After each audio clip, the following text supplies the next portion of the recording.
Mapagpalang araw po dyan sa inyo mga kapatid sa Majuro Christian Church. At ako po ay nagpapasalamat sa Panginoon dahil muli po ay magkakasama tayo sa pag-aaral ng kanyang mga salita. At nagsimula po tayo sa mga tagubilin ng ating Panginoon dito sa chapter 19 na tinunghayan po natin ang tungkol sa orihinal na batas po, no, ng kasal dahil dito po ay tinatalakay natin ang may kinalaman po sa kontrobersyal na diborsyo. At ang ating Panginoon ay dinala tayo sa apat na magkakaibang batas na may kaugnayan po sa kasal at diborsyo. At nakita natin sa verse 3 hanggang 6 na ating napag-aralan ang orihinal na batas ng paglikha. Doon tayo dinala ng Panginoon una sa paglikha, kung ano nga ba ang orihinal na inilagay ng Panginoon hinggil po sa kasal, no? And then nakita po natin ang ikalawa na nakita natin ay binigyang pansin ang ikapitong utos, no, yung may kinalaman po sa pangangalo niya upang makatulong po ito sa talagang pinagtibay na kasal na binuo ng Panginoon. And then sa pangatlo at pang-apat, kung loloobin ng Panginoon, matapos na po natin ito, sa binasa natin, no, sa verse 7 hanggang kung matatapos po natin hanggang 15 ay yung dalawang makikita pa natin na paliwanag ng Panginoon sa magkakaibang batas na may kaugnayan po sa kasal at diborsyo. Ito po ay yung ikatlo at ikaapat. Ang ikatlo po ay ang tinatawag na Mosaic law ng divorce, no, sa verse 7 at 8. And then sa ikaapat na makikita nating batas dito yung pag-aasawa na ibinigay ng Panginoon tungkol sa pag-aasawa pa rin, no, na bibigang pagpapatibay ng ating Panginoon sa verse 9 to 12. At kung matatapos natin hanggang 15 ay malaking bagay po ito na makita natin ang apat na iba't ibang bagay na ipinaliwanag ng Panginoon hinggil po sa batas po ng kasal at ng may kaugnayan po sa diborsyo. So tayo muna po ay manalangin sa Panginoon, humingi tayo ng tulong upang patuloy natin maunawaan ang kanyang mga salita. Tayo po ay manalangin. Panginoon, salamat po sa time na ito na ibinigay mo sa amin muli na makasama ko ang mga kapatid sa Majuro Christian Church upang ipagpatuloy namin ang Ebanghelyo ni Mateo sa pagpapaliwanag ng aming Panginoon hinggil po sa kasal at diborsyo. At alam po namin, Panginoon, mas dinanais namin, Panginoon, ang orihinal na batas ng aming Panginoon hinggil sa mga bagay na ito at hindi ang aming mga panukala, ang aming mga sariling mga saloobin, kundi mas nais namin, Panginoon, bilang mga anak po ninyo ay pakinggan at sundin ang ninanais ng aming Panginoon hinggil po sa batas ng kasal at ng diborsyo na inyong pong tinalakay dito po kay Apostol Mateo sa kabanatang 11. Sa tulong po ng Banal na Espiritu, ipaunawa mo sa amin at makita namin ang mga katotohanan na nais mong makita namin at ito ang aming sundin. Pangunahan niyo po kami sa pangalan ni Kristo Jesus. Amen. Okay mga kapatid, pasensya na po kayo sa aking boses dahil kayo po ay medyo tinamaan po ng sakit ang aking katawan at medyo masakit ang aking lalamunan. May konting lagnat, may sipon. So sa biyaya naman po ng Panginoon, unti-unting umaayos po ang aking kalagayan. Salamat po sa patuloy na panalangin natin sa Panginoon upang maging posible po ang gawain ng Majuro Christian Church na magpatuloy at makapagbigay po ng kaluwalhatian at paglilingkod para sa Kanya. So, bigyan pansin po natin itong ikatlo, yung tinatawag na Mosaic law ng divorce. no? Kapag sinabi nating Mosaic Law, ito yung another term for Law of Moses, na nagsimula po ito sa 10 utos na ibinigay ng Diyos sa Israelita na mula kay Moises, at kasama pa ang mga maraming rules ng religious observance na ibinigay sa unang 5 aklat ng Lumang Tipan. Sa Judaismo, ito yung tinatawag na aklat na ito na Torah. Okay? Torah. Tulad ng maraming tao na nagtatalo sa relihiyon, ang mga paresyong ito ay hindi interesado sa pagtuklas ng katotohanan. Interesado lamang sila sa pagtatanggol ng kanilang sarili at sa kanilang paniniwala. Ito ang dahilan kung bakit nagtanong sila tungkol sa batas ng diborsyo ng mga Hudyo na nakatala po sa Deuteronomy chapter 24 verse 1 to 4 na nabasa rin po natin. Excuse po, inula po ako ng konting tubig.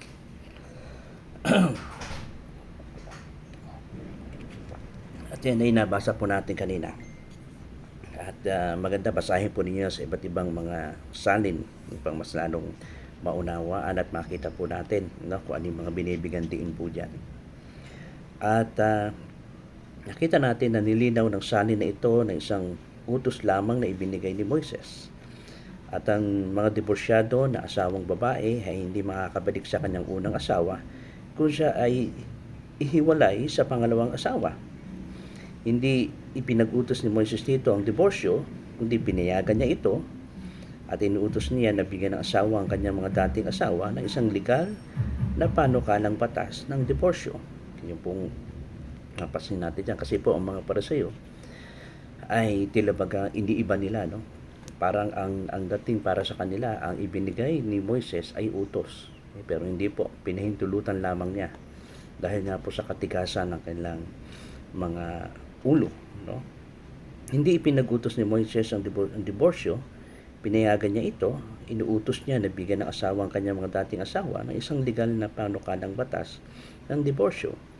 Ngunit ang asawa ay hindi nakabalik sa kanyang unang asawa pagkatapos ng muling magpakasal at hiwalayan. Papansin po ninyo, di ba? Ginawa ng papel para makapag-asawang muli, pero dito makikita natin na hindi na siya maaaring makabalik, no? Kapag ginawa ng asawang lalaki ito, huwag siyang hangad na babalik pang muli ang kanyang asawa na hiniwalay at binigyan niya ng papel. So ito ay napakatalinong batas, no, na makikita natin, sapagkat sa simula maaaring magdalawang isip ang asawang lalaki bago siya magmadali para ihiwalay at bigyan ng dokumento ang kanyang asawang babae para sa paghihiwalay. Dahil isipin niya na hindi na makakabalik ang kanyang asawa kapag ito ay kanyang ginawa, dahil babaksak na ito sa pangangalo niya. Higit pa rito, kakailanganin ng oras upang makahanap po ng isang eskriba na siyang maaaring sumulat at gumawa ng batas na ito. So sa kapanahon ng iyon ay maaaring may panahon pa para mag-isip-isip ang lalaki hanggat hindi pa nakakagawa, no, ng legal na dokumento kung na talagang hihiwalayan mo ba o hindi, kasi sa sandaling mangyari ito ay talagang wala na. So may pagkakataon para talagang mag-isip ng mabuti ang lalaki na maaaring gumawa ng paghihiwalay sa bagay na ito. Okay? So ang mga Pariseo ay nagpapakahulugan sa utos ni Moises na para ba ito ay isang utos. Ilaw ng ating Panginoon Jesus na si Moises ay nagbibigay lamang ng pahintulot para sa diborsyo, no? Hindi ito utos. Ihiwalayan natin ang ating mga asawa, kundi ito ay pahintulot lamang dahil nga sa katigasan ng mga ulo nila. Ngunit ang ano ibig sabihin ni Moises sa ilang mga na nakita natin sa ilang mga karumihan sa kanya, halimbawa hihiwalay ang babae, ang Hebreo ay nangangahulugan ng ilang bagay na ito ay kahubaran. Ngunit hindi ito kailangan tumukoy sa mga sexual na kasalanan, yung sinabing mga pariralang katumbas ng ilang bagay na kung ang kanilang mga babae ay kahiyahiya, yung 24:1, di ba? Nakita natin ang kanilang mga asawang babae gumawa ng mga kahiyahiya, na kung babasahin natin ng Genesis 2:25, And chapter 3 verse 7 and 10, no, parang sila batadan nung mahiya sa Panginoon dahil alam nila sila yung mga hubad na, no. Makikita natin hindi sexual, kundi ito'y kahihiya sapagkat sila hubad. Ang interpretasyon ng paralelang ito ay naghati po sa dalawang paaralan ng Rabbi Hillel, no. May dalawang kilalang Hebreo na rabbi, no, si Rabbi Hillel at si Rabbi Shammai ang pangalan. Ito yung sikat na mga nung unang siglo sa mga Jewish scholars ng kapanahonan ng iyon. Napakaluwag ng pananaw ni Hillel sa sinasabing maaaring hiwalayan ng asawang lalaki ang kanyang asawa sa halos anumang dahilan.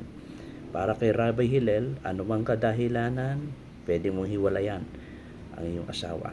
Pero ito namang si Rabbi Shammai, no, na binigyang diin niya na maaaring hiwalayan ang asawang lalaki ang kanyang asawa, no,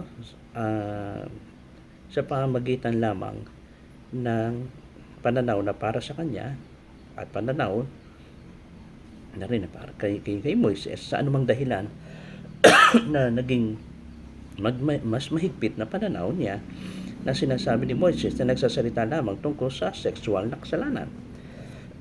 Yun ang para kay Rabbi Shammai. Sa sexual na kadahilanan, pwede mong hiwalayan ang iyong asawang babae, no? Kaya para sa panig niya, iyon ang kanyang pananaw. Na kahit sa ang panig ni Jesus kinuha, siya itiyak na talagang may masasaktan sa kabilang bahagi o sa isang tao. So, mayroong ilang mga batas ng kasal na ibinigay sa mga Hudyo na dapat nating suriin. Ang ito ay upang makakuha ng ilang pananaw, no?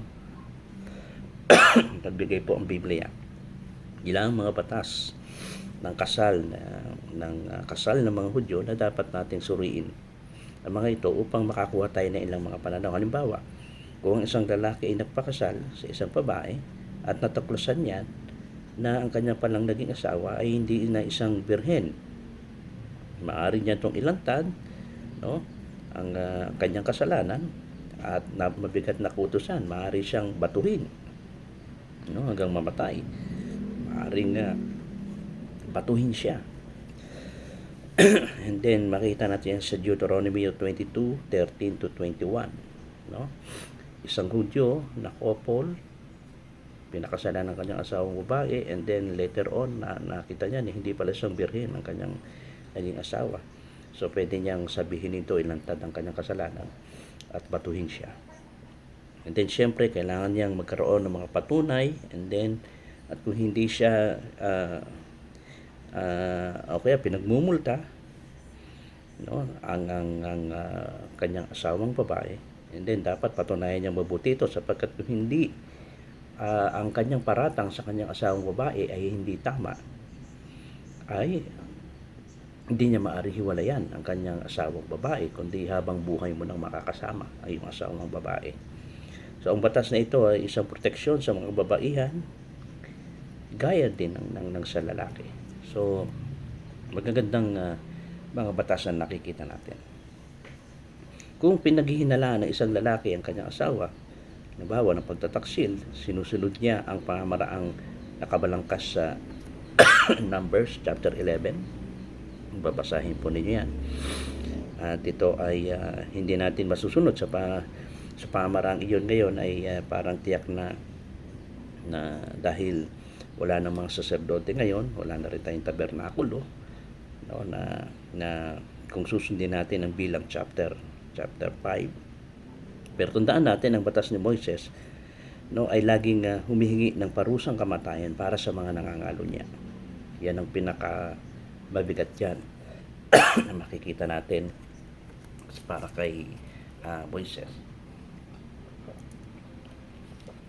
So anumang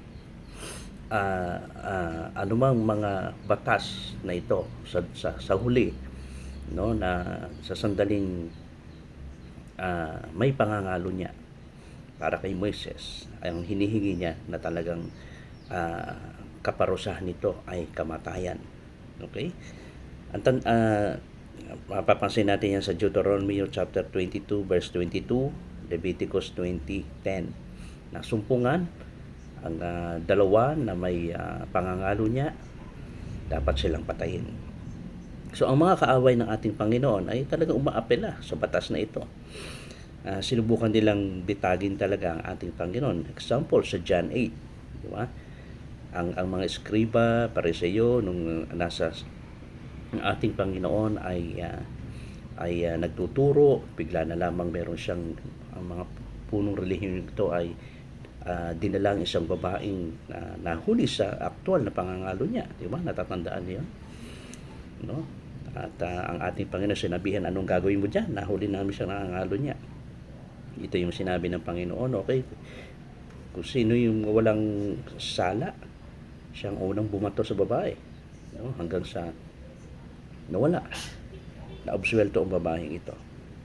Walang bumato sapagkat alam natin na lahat tayo ay may kasalanan. Bagamat wala tayong tala sa lumang tipan na ang sinuman na binato dahil sa pangangalo niya, ito ang banal na batas at ito rin ang makikita natin karanasan ni Jose na ama ng ating Panginoong Kristo sa Matthew chapter 1 verse 18 to 25. Na nakita na natin na nagpapahiwatig ito na ang mga Hudyo ay gumamit ng diborsyo kaysa sa pagbato sa pakikitungo sa isa nangangalo niya, no? Pinalitan nila, mas pinanigan nila mag-diborsyo na lang kaysa batuhin, no, ang asawa. Bakit inutos ng Diyos na ang nangangalo niya ay dapat batuhin hanggang mamatay? Tiyak na isang halimbawa ito upang bigyan ng babala ang mga tao dahil lang pangangalo niya nagpapahina sa mismo lipunan and then sa isang tahanan, no? Talagang wawasakin ito ang pangangalo niya. Hindi lamang po ang isang bansa, hindi lamang po ang isang lipunan, kundi kahit mismo ang isang tahanan ay mawawasak dahil sa mga diborsyong nangyayari, no? Aminin man natin at hindi, talagang ito ang nagiging bunga po. Dapat mayroong pangako sa pag-asawa at katapatan sa isa't isa sa Diyos kung nais nating magkaroon ng katatagan sa lipunan at ang ating iglesia. Kailangan ingatan ng Diyos ang Israel dahil darating ang ipinangakong tagapagligtas sa bansang iyon.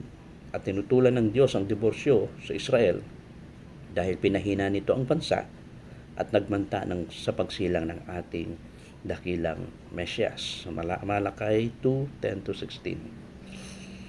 Okay, ngunit may isa pang mga dahilan para sa parusang kamatayan. Iniwan nito ang isang talagang nabubuong party free to marry again, no? Yan ang isa sa isang nabubuong asosasyon. Siyempre dahil sa mga panig hinggil sa diborsyo, siyempre may mabubuong isang grupo diyan na tinatawag na party free to marry again. Okay? At sinira ng kamatayan ang tali ng pag-aasawa. Mula noong kasal ay isang pisikal na union na makikita natin sa Romans 7:1-3, no? At mahalaga na ipagpatuloy ang mga pamilya sa Israel upang maprotektahan nila ang kanilang mga mana na kanilang tatanggapin sa Bilang chapter 36. Dapat nating tandaan ang isang pangwakas na katotohanan bago umalis, no, sa section na ito. Ang diborsyo ay pinahintulutan ni Moises sa Deuteronomy chapter 24. Ay aktwal na pinutol ang orihinal na relasyon ng kasal. Pinahintulutan ng Diyos ang babae na mag-asawang muli at ang kanyang ikalawang kasal ay hindi na itinuturing na nangangalo niya. Ang pangalawang lalaking pinakasalan niya ay tinawag na asawa at hindi mangangalo niya. Ipinaliwanag nito kung paanong nagkaroon ng 5 asawa ang isang babaeng Samaria.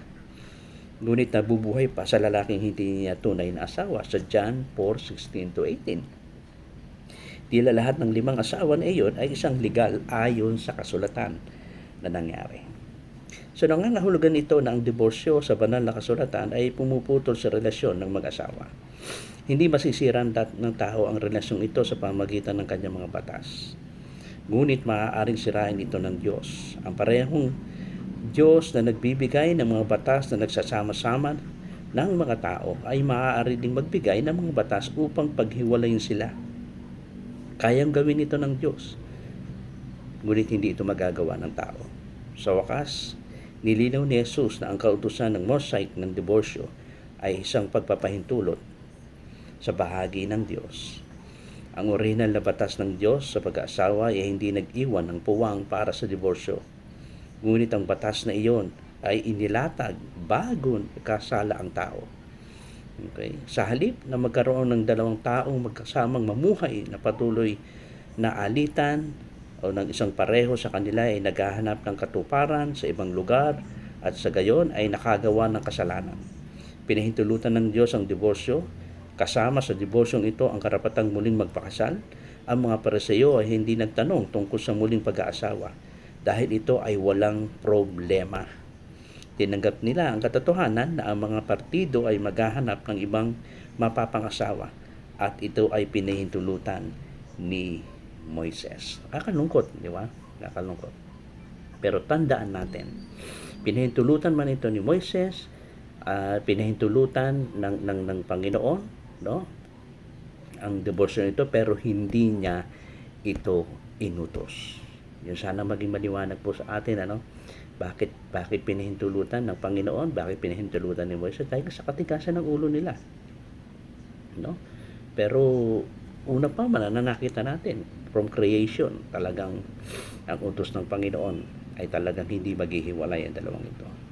Pero dahil sa katigasan ng ulo, ng puso ng tao, ay talagang susuway pa rin, no? Pero dapat ay maging maayos na mayroong matibay na kasulatan ang paghihiwalay na ito, no?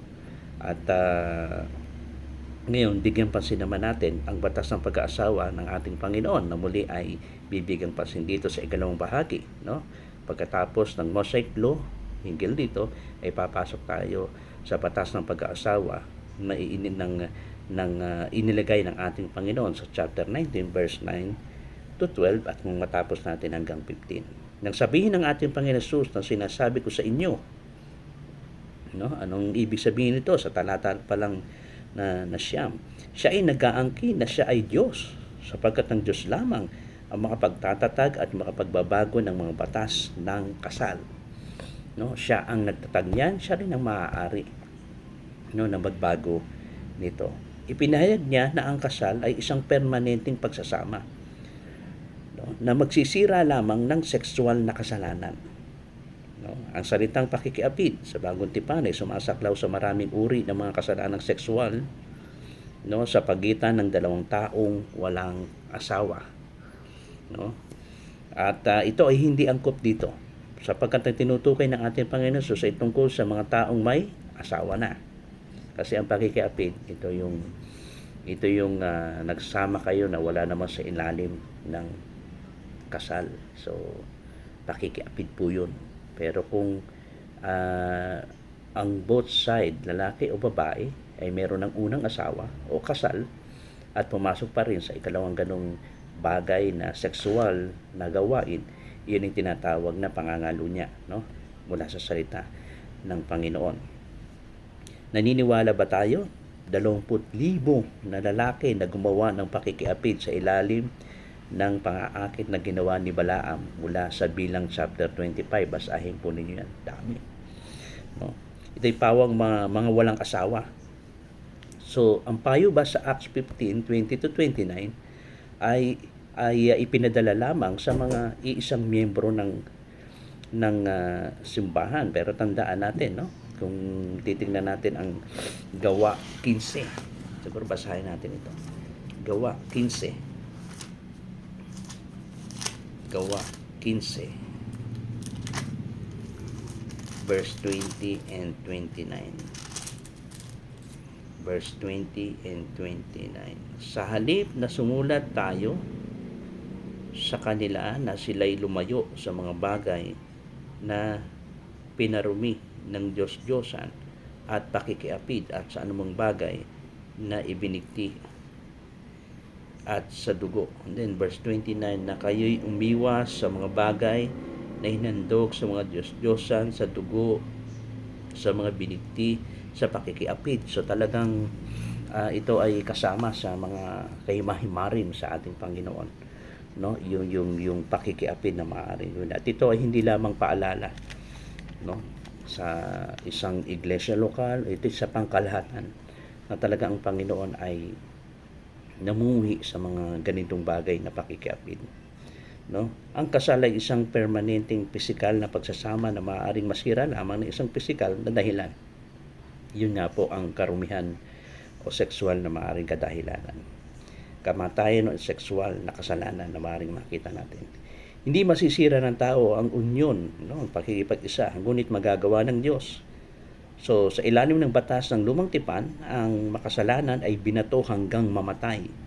Ngunit ang simbahan ngayon o iglesia ngayon ay hindi nagdadala ng tabak. No, Romans 13:1-4. Ang pangangalo niya at pakikiapid ba ay mas malubha sa ilalim ng kautusan kaysa sa parehong mga kasalanan ngayon? Siyempre hindi. Kung meron man, ang kayong mga kasalanan ay mas malala pa ngayon sa liwanag po ng buong pagpapahayag ng biyaya at kabanalan ng Diyos na meron tayo ngayon kay Jesucristo. Totoo po yan. Ang kasamaan ngayon talagang sukdulan na, no? Hindi malayo, darating ang panahon, talagang tatanggapin na, no, ang talagang pangangalo niya o pakikiapid na ginagawa ng tao, na para bang ang batas na yan ay magiging kasing lakas na rin ng batas ng kasal. Tandaan po ninyo yan, no? Magiging ganoon kasama ang mundong ito. At makikita natin ang konklusyon ay tila na ang diborsyo sa Bagong Tipan ay ang katumbasan ng kamatayan sa Lumang Tipan. Pinahintulutan nito ang kalayaan ng inosenteng partido na mag-asawang muli, no? Pansinin ng mga bagong batas ng ating Panginoon sa kasal at diborsyo ay batay sa tatlong naunang batas, no? Mula sa Edenic law na kinuha niya ang prinsipyo na ang kasal ay isang pisikal na pagsasama na masisira lamang ng isang pisikal na dahilan. At ng Diyos lamang ang maaaring pahintulutan ang pagkasira ng pagsasama. So mula sa ikapitong utos na kinuha niya na prinsipyo na ang kasalanang sexual ay talagang sinira ng pagsasama ng mga asawa. Mula sa Mosaic Law, ang divorce, ay kinuha niya ang prinsipyo na maaaring italaga ng Diyos ang diborsyo at epektibong sirain ang pagsasama ng kasal. At ang pinalaya na partido ay maaaring magpakasal muli at hindi magkasala ng pangangalo niya. So ang turo ng ating Panginoon ay mayroon lamang isang banal na kasulatan na batayan para sa diborsyo. At iyon ay ang sexual na kasalanan o pakikiapid. Kung ang dalawang tao ay naghiwalay sa anumang iba, no, pangbatayan ay nagpakasal sa iba na para mag-asawa sila ay nangangalo niya. Hindi itinuturo ni Jesus na ang nasaktang asawa ay kailangang makipagdiborsyo. Tiyak na maaaring magkaroon ng pagpapatawad, pagpapagaling ng pasyente o pagpapanumbalik ng nasirang relasyon. Ito ang magiging paraan ng Kristiyano sa problema. Ganda, di ba? Kung talagang biblikal ang titignan natin mula sa ninanais ng Panginoon. Kung may problema, pinag-uusapan, may pagpapatawaran, pag-aayos, ito ang panunumbalik ng relasyon, ito ang kaparaan ng Kristiyano sa mga problemang ito. Ngunit nakakalungkot sabihin dahil sa katigasan ng ating mga puso, kung minsan imposibleng pagalingin ang mga sugat at iligtas ang kasal. Ang diborsyo ay ang huling opsyon, hindi ang unang opsyon. Tandaan natin, huli yan na opsyon. No? Huling opsyon sana ang diborsyo, hindi unang opsyon. Ang masayang pagsasama ay hindi aksidente. Ang mga ito ay resulta ng pangako, pagmamahal, pag-unawa sa isa't isa, at pagsasakripisyo at pagsusumikap. Kung tinutupad ng mag-asawa ang kanilang mga pangako sa kasal, masisiyahan sila sa isang lumalagong relasyon at magpapasaya sa kanila at magpapanatiling tapat sa isa't isa. Maliban sa posibilidad na bigla ang tukso, walang mag-asawang mag-iisip ng isang relasyon sa ibang tao. Hanggat ang kanilang relasyon sa bahay ay lumaki at nagbibigay ng kasiyahan, at ang wagas na pagmamahal ng isang asawang lalaki o asawa ay isang mahusay na proteksyon laban sa kahit na bigla ang tukso. Kaya napakasarap yung paglagong pagmamahal sa mag-asawa.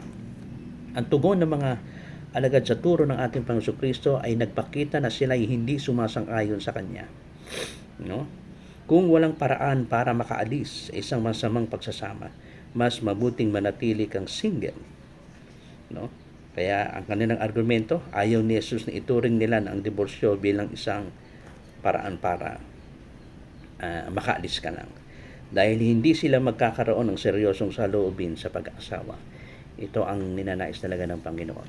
No? Talaga ang pag-aasawa, ito yung seryosong bagay na bago tayo pumasok. At huwag tayong magmadali. Pagpasok natin, bigla tayong aalis din. Sa talatang 12 ay nilinaw ng ating Panginoon Jesus na dapat isaalang-alang ng bawat lalaki at babae ang kalooban ng Diyos tungkol sa pag-aasawa. Ang ilang mga tao ay hindi dapat magpakasal dahil sa pisikal o emosyonal na mga problema mula sa pagsilang. Ang iba ay hindi dapat magpakasal dahil lang sa mga responsibilidad sa lipunan. Sila'y ginawang bating ng tao, yung tinatawag niya uniko, no? Nag-iisang anak na dapat mag-alaga sa mga matatandang magulang ay maaaring maging isang halimbawa ng kategoryang ito. Ang ilan, tulad ni Apostol Pablo, na natiling walang asawa upang mapaglingkuran nila ang ating Panginoon. 1 Corinthians 7, verse 7. So narapat na ang turo ng ating Panginoon tungkol sa kasal ay dapat sundin na kanyang pagpapala sa mga anak para sa mga anak na masayang pamana na mag-asawa. Si Jesus ay hindi tumingin sa mga bata bilang isang sumpa o isang pasanin. Ang dalawa ay magiging isang laman ay natutupad sa pagsilang ng mga anak. At ang pag-ibig ng mga magulang ay lumalalim at lumalago habang ito ay binabahagi sa iba sa tahanan. Ang ganda niyo. Yung pag-iisa ng mag-asawa and then nagbubunga sila. Yung kanilang anak ang mas lalong nagbibigay ng pag-iisa sa kanila. Pagtitibay ng kanilang pagsasama sa kanilang tahanan. Sa Matthew 19:13-15 ay so sana po nakakuha natin yung apat na mga batas na sumasailalim ng kasal at diborsyo. Pero ang pinaka-konklusyon nga po natin, kung tayo mga mananampalataya, syempre mas nanaisin natin yung talagang pinagtibay ng Panginoon na pagsasama ng kasal. Pero hindi maiwasan, nagkakaproblema sa mag-asawa. Pero dapat sana ang ating pananaw sa hinggil sa mga bagay na problema ng mag-asawa ay dapat may pagpapatawad, pag-aayos ng relasyon, at ang huling option ay ang diborsyo. Okay? Pero tandaan natin, mas masaya at masarap susundin natin yung talagang batas na ginawa ng Panginoon. Hindi niya inuutos ang diborsyo, pero pinahintulutan niya. No, nakakalungkot lang kung may mga nangyayaring ganito. At sa Mateo verse 13-15 ng chapter 19 ay yung tungkol sa mga bata na dinala ng mga magulang mga bata kay Jesus upang pagpalain niya sila. Walang iniisip dito tungkol sa bautismo o maging o anumang kaligtasan. Ang mga batang hindi pa umaabot sa edad na pananagutan, na alam natin meron silang pananagutan. Isaiah 7:16, at tiyak na sakop ng kamatayan ni Kristo, Romans 5:17-21. Ang mga bata ay pinanganak na isa ring makasalanan, Psalms 51 verse 5. Ngunit kung sila ay mamatay bago sila managot, sila ay muling nabubuhay at dadalhin sa langit na ipinangako ng ating Panginoon. Yung mga bata na yan, meron silang age of responsibility na hindi natin alam kung anong inaabot ng edad na ito. Pero isa rin silang makasalanan na tulad natin. Pero ang Panginoon ay makatarungan hinggil sa mga bagay na ito. Ang mga bata itiyak na may pribilehiyo na kunin sila ng ating Panginoon Jesus sa kanyang mga bisig, ipanalangin sila, at ang aming pagsasanay at pag-aalay sa sanggol ngayon ay naglalayong sundin ang halimbawang ito. No? Meron tayong paghahandog na ginagawa sa mga batang ito. At napakasaya ng mga batang iyon na ang mga magulang ay kinasal sa kalooban ng Diyos ay naghahangad din ng sundin ng Diyos at dinadala sila kay Jesus para sa kanyang pagpapala. Kaya meron tayong mga magulang na ganoon na gusto nilang ihandog ang kanilang mga supling sa ating Panginoon, sapagkat ang nais ng mga magulang na ito ay sundin ang kalooban ng Panginoon. At hindi lamang yun, kundi nagnanais sila na ang kanilang mga anak ay talagang basbasan ng Panginoon, pagpalain ng Panginoon hanggang sa kanilang paglaki. No?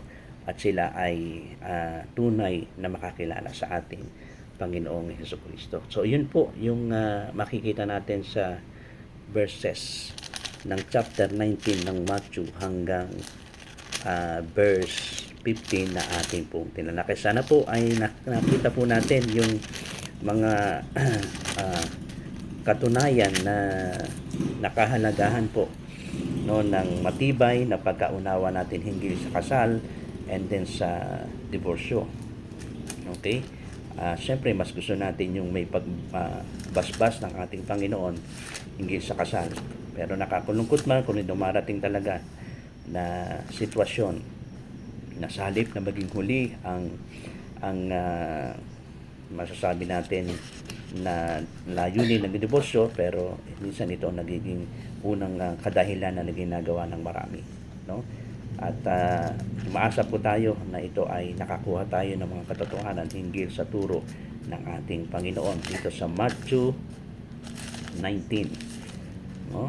At nawa ang buhay mag-asawa ay talagang tayo po ay mas lalo pang pinagtitibay ng Panginoon, pinag-iisa, at kung may mga problema ay inahaayos sa biyaya ng Panginoon, at hindi tayo humantong sa alam natin na hindi naman kalooban ng Panginoon. Inuutusan tayo, no, na maging matibay lalo sa mag-asawa at sa mga sitwasyon na kung paano nakaranas sa pag-aasawa pero naranasan ng paghihiwalay, nakakalungkot man. Pero sana gabayan po kayo ng Panginoon sa mga desisyon, magawain na magawa natin ang kalooban ng Panginoon. Pagpalain po ng Panginoon ang mga salitang ito sa ating mga puso, at tayo po'y madalangin magpasalamat sa Kanya. Lord, salamat po. At salamat po sa inyong mga salita na tunay na kumpleto upang bigyan na pansin namin ang mga katotohanan na tinuturo mo, Panginoon, sapagkat bilang mga anak mo ay mas lalo naming binibigyan ng halaga na sundin ito, Panginoon, sapagkat ito po yung daan na inilagay mo sa amin upang aming panundan at iilawan ng aming paglakad upang aming sundan, Panginoon. At sana kayong patuloy na magpala sa bawat isa sa buhay may asawa, sa mga nagpaplano, Panginoon, o sa mga may mga problemang karanasan ngayon hinggil po sa buhay mag-asawa. Panginoon, patuloy mong turuan kami. Gabayan niyo po kami, Panginoon, sa mga desisyon.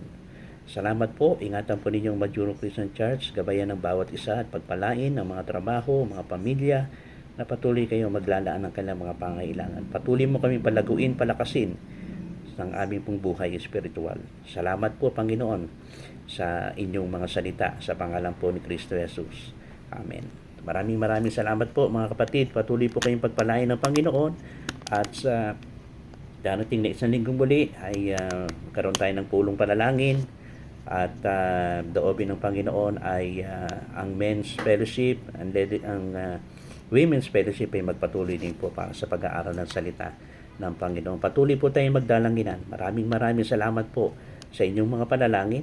Patuloy po tayong pagpalain ng Panginoon. Maraming salamat po. God bless po para sa lahat.